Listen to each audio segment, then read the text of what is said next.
சிவானந்த விளைவு. அந்த ஆனந்த விளைவு பெருமான் மதுரையிலே சுவாமிக்கு ஒரு காட்சி கொடுத்தார். அது குதிரை சேவனாக அருளிய காட்சி.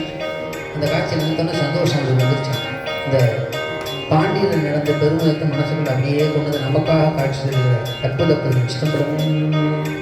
பருவரை மங்கது பங்கரை பாண்டிய காரமுதாம் ஒருவரை கொண்டும் இல்லாதவரை களத்தோதும் துறைஞ்சி எரிவரனுருத்தி பரிவே கொண்ட சேவகனார் ஒருவரை அன்றி ஒருவரையாதது உள்ளமதே.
சேவடி சிக்கன சேருங்களே.